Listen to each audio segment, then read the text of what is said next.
Welcome back, listeners, to the Inspired Writer Collective podcast. We're so glad to have you join us today. This is actually a re-recording. We originally recorded this episode about a week or so ago, and when we got ready to post it this week, there was a weird echo thing going on. So instead of trying to back engineer all of it, we are simply re-recording it for you. So it was a great conversation the first time, and I'm sure it'll be another good conversation. This time it's coming on the heels of Marisol's episode, since we ended up posting hers first. And this episode is going to continue some of that conversation around spice and romance writing. But first, I want to start off by sharing a review that we got on Apple Podcasts. This review comes from Kim Stewart, the host of Book Marketing Mania podcast. And she said, "So happy to find Stephanie and Elizabeth's podcast for this new writer's heart. They cover it all: goals, discipline, the craft, and skill of getting your words on paper, plus tips to plow through your mindset roadblocks. Priceless." Thank you, Kim, for that. We really, really love connecting with our listeners, so I really appreciate anyone who is leaving us a review, whether you're just clicking the number of stars or you're leaving us some sort of context in your review. We also love connecting on social media. If you use the text feature on Apple Podcasts, there's no way for us to respond. But if you DM us on social media, then we can have a whole conversation with you. And so thank you, Kim, for leaving us that kind review. And I'll pass it over to Stephanie, my co-host, to introduce today's topic. Hi, listener. Welcome. Today we are going to be talking about making the decision around the level of spice that you want to put in your romance novel, or maybe in your memoir or women's fiction or whatever type of book you're writing, where maybe there's a love interest and you're trying to make that decision. And I'm certainly wrestling with that in my own writing. So hopefully we can come to some clarity today, or give you some things to think about as you approach your writing. We're going to frame it around three areas when thinking about making the decision for how much spice to put in. The first is thinking about your audience, then character development, and also just your comfort zone as a writer. Where do you fall on the spectrum of level of spice? So starting off, thinking about audience, I am in a place with my writing where I'm trying to decide, do I want to write YA or do I want to write adult? Do I want to do both? And certainly in terms of YA, my thought is definitely more sweet romance, slow burn. And then when I think about, well, do I want to have it be more adult romance? I wonder, do I want to have it, fade to black? Do I want to have a little bit more spice? I know in my own reading selections for myself, a little bit of spice makes it fun, interesting. I'm certainly not reading all the way to the end of the spectrum in terms of erotica level spice, probably somewhere in the middle. But definitely as an author and thinking about who am I writing for, there's definitely that consideration that comes in terms of level of spice. And I know, Elizabeth, you were thinking about this as you've been going back through your memoir. And so I want to let you talk a little bit about where you are with thinking about that level of spice. Yeah, it was interesting. When we first recorded this, you brought up the point of what is the norm in your genre, even. So with romance, like you said, it's the whole gamut. But in other genres, there is sort of a standard. Like most people picking up a memoir, unless it's a memoir about, say, a sex worker, or there's something really prevalent in the title or the whole theme of the memoir that there's a sexual element. My understanding of the genre and my own experience with reading the memoir genre is that if there is any mention of any sort of sexual relations, it's light. So the example that came to mind for me was the contrast between Cheryl Strayed's Wild, where you suddenly get a more graphic sex scene, and it is a little bit off-putting, or was for me as the reader. Like, it was just jarring from the context of her adventure and her drugs in her past. It's just suddenly you get a more graphic sex scene. And then comparing that to Glennon Doyle's Untamed, where she does address the sexual dynamics within the two relationships that she features within that memoir. She talks about that kind of the feeling of kind of laying there in the bed with her now ex-husband, wishing it for it to be over, kind of disassociating without providing any sort of graphic detail. We know the act is occurring. It's relevant to understanding how she felt in that relationship and with that dynamic. And then in her now marriage to Abby, when she talks about that first kind of sexual encounter with Abby, we as the reader go with her, on the airplane. She's reading this book to try to learn what she needs to do because she's never been with a woman before. And then she, I think texts Abby when she gets to the hotel and goes up to the room, opens the door, sees Abby standing across the room, and then it's fade to black, right? And so we understand as the reader what is going to happen. We understand Glennon's anticipation, and then that's kind of the extent of what we're shown, and we're left to just kind of sort of understand that, okay, this occurred, but aren't given any sort of detail about it. And so that's certainly where I think the genre of memoir is. And so when I was originally unsure about what level to put, because I do tend to be very open, authentic, vulnerable. I want to represent things accurately. I get really like, I don't know, regimented with like being honest. I just want to be honest.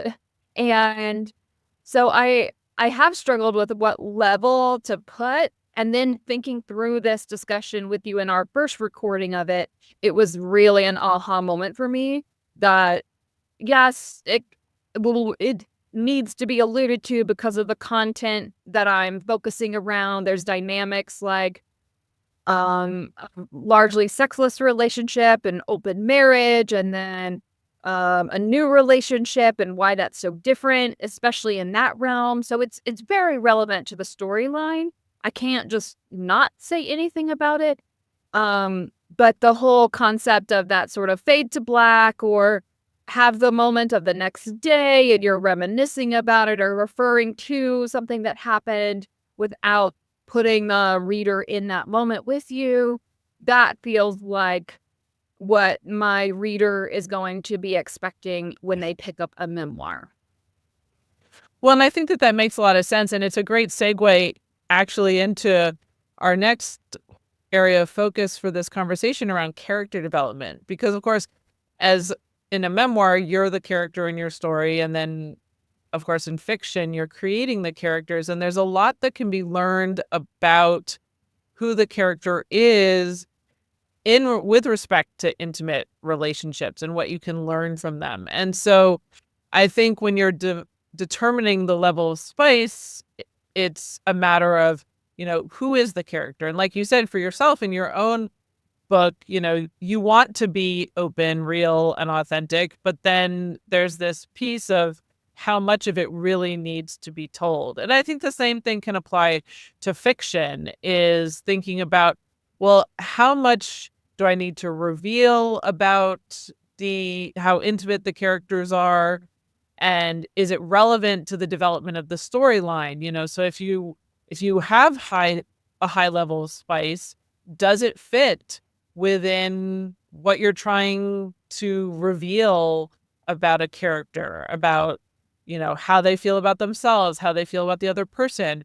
Or does it make more sense because of the way the story is that you don't need to reveal a lot in the intimate relationship because so much has already been developed in the context of the story that you allow for the fade to black, because it's like, okay, yes, they are intimate with each other, but I don't need to dive deep into that because it's not going to add anything more to the story. So those are some things that as I say, that I've been thinking about is, what is the relevance of showing the intimacy between the characters um, in my writing? And again, this all circles back to where we started and thinking about the audience and what their expectations are. Because certainly in the romance genre, like you mentioned in Memoir, those who are reading in that genre have certain expectations. So if they go to the bookstore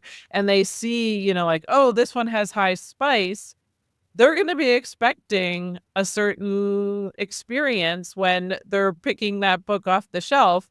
Whereas if it's more sweet romance, then that's the experience they're seeking. And so sometimes I know that, there are often criticisms of, romance books if a reader has a certain expectation for something happening more between the characters and they don't get that. They're like, wait a minute, this wasn't even worth reading. So you want to think about that balance. Right. I mean, especially with the higher spice, there's also the expectation of it appearing sooner in the book and not having to wait till the end to get to that part and all of that too. So there's timing involved. And this topic around character development is honestly like where you and I came to the idea of even talking about this on the podcast, because we had an offline conversation about, when you were struggling with or deciding back and forth what level of spice you wanted to write and the impact it might have on family members, on anyone else who picks up your book. And that'll go into the next point with comfort zone. But we talked so much about how like certain aspects of that, because your characters get to be in such a like walls down, vulnerable place, that there's a lot could really be shown as far as like the showing versus telling aspect could really be shown in those private moments. And so if you choose not to have those, there is a little bit of a missed opportunity or I mean, there may be, there's certainly always other ways to do it, but it's such a great way, through an utterance or an admittance while you're in the act of, true feelings or maybe something that one character misunderstood about the other character's Mhm. intentions, and just how telling that is about um when that person feels, turned on, or how that happens, whether, the female character is an initiator or not, could tell you something about her just as a whole, her character as a whole. And there's so many great things that feed into that character development piece. And it was that conversation that we just had on our own that really made me think, oh, well, we should talk about this a little bit more, because there's so much related to the characters that comes out in those more private, intimate moments. Well, and that also makes me think about how we've talked about the aspect of um an opportunity to educate about a healthy relationship between two people. That, you know, there are often people who are reading books in particular genres because they want to experience something that maybe they're not experiencing in their own life, or they want to, have an adventure that they, normally wouldn't take themselves on. And so, I mean, there are different reasons for why someone picks up a book, but certainly, with romance, there's often people who are seeking that sense of intimacy, and there are opportunities for showing what it can look like between characters, and especially for young women who are figuring themselves out and uh and finding their way, because oftentimes, as much as there's education out there in the world, it's not always the right kind of education. And so, certainly as an author, there's an opportunity to provide an experience that is healthy and, gives some education around what it should feel like and what you should be experiencing. Um, Right. That's what Marisol shared in last week's episode about how she likes to write about those healthy dynamics. And she's also writing, her leading men are always the like tough exterior guys. They're MMA fighters, or they're in a bike gang, or rancher cowboys. They've got that tough exterior. And so that's almost the only way that anyone gets to see a softer side of them is in those scenes, right? Where they are finally letting their guard down because of this particular woman and their relationship. And that's kind of the storyline or beauty of the relationship, is that it finally is a place where they're allowed to not put that like tough exterior shell up and actually reveal a little bit more about who they are, on the inside. And so when you have a leading character like that, where there really isn't, a place otherwise, or they're maybe very goal-oriented or business-focused or whatever in their day-to-day life, but then you get a glimpse at how they are when they're relaxed, where you might not otherwise have that opportunity to show those aspects of that character. Well, and I think this leads in very well to just your comfort zone as a writer of your work as to where you want it to fall. And clearly, in your talk with Marisol, she has of the space where she's found that works for her with her romance books. And I think that that's true for a lot of other romance authors if you take the time to listen to them share about the level of spice that they determine for their books. And it does come down to what you want to achieve with your audience and then how comfortable you are. Especially, I think about this because I know that for a while recently with the author Rebecca Yarros, who many know just released Onyx Storm, which is the third book in her series. There's apparently, a fair level of spice in that. And there was a video that was circling where, somebody asked her about it and she called out to her son who was in the audience about it. And, it was kind of like, he was like, well, I don't know, it's a little odd to have my mom writing about those things, but at the same time, she does it very well. So, there are those pieces. And of course, I think about that as I've talked about with you, having teenage boys and, knowing that they're, looking me up on the YouTube channel and all those things. And then I think, okay, as I'm writing my romance, and I will be using a pen name, but at the same time, there are those pieces for me where I think about, well, what is my comfort level if I'm sitting in front of a room full of my fans and, we're talking about a particular scene or a particular way something is written. And so,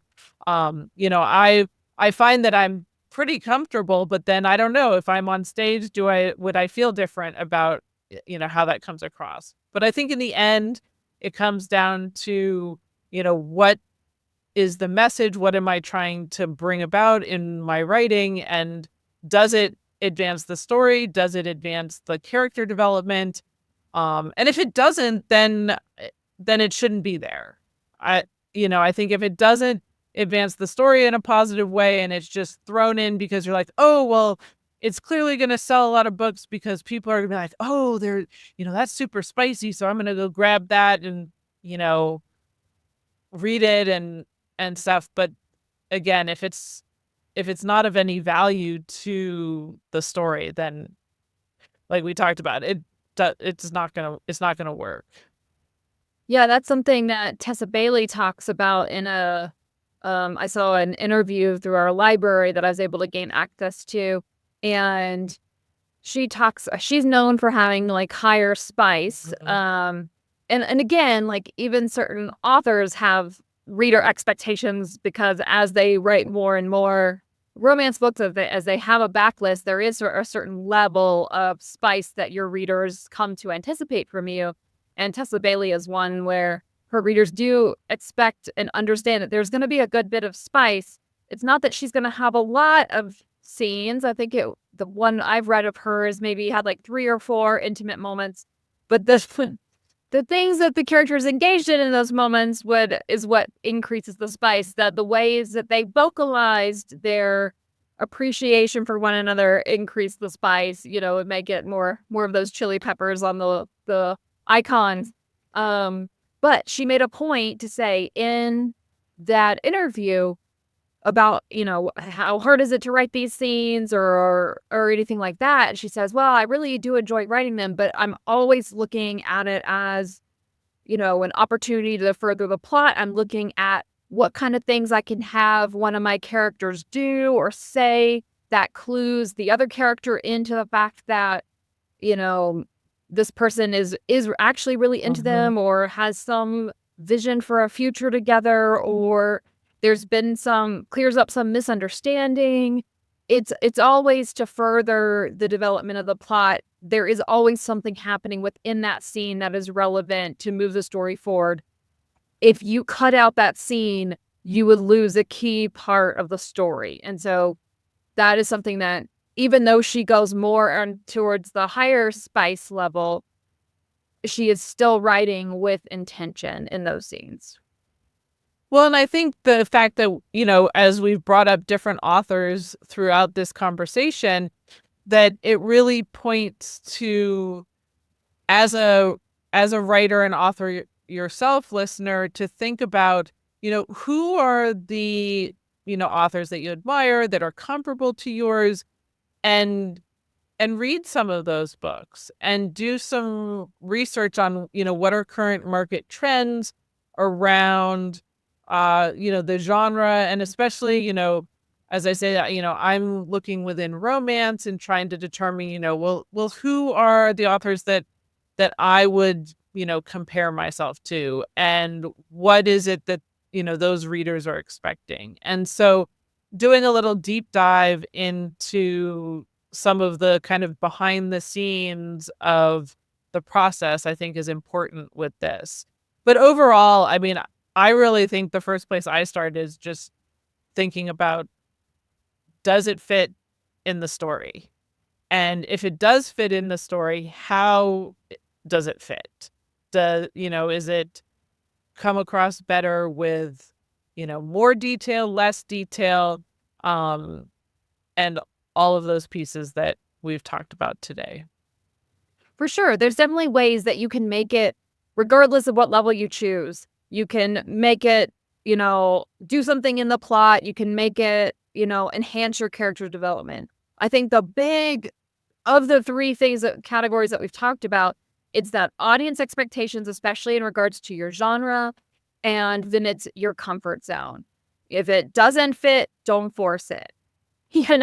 So that, I think that's ultimately like those two pieces are what it comes down to. Even if you have a higher comfort level, but it's not appropriate for your genre, which is, I think, where I would probably fall, or if it is appropriate for your genre and you are comfortable with it, then you got to stick with what you're comfortable with. You ultimately kind of go to the lower threshold of those two considerations.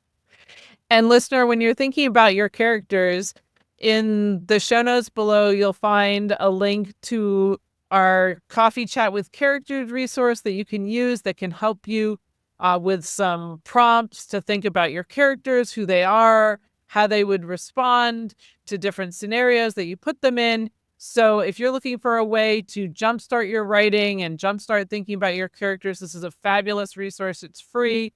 Link is in the show notes. And thank you for listening, and happy writing.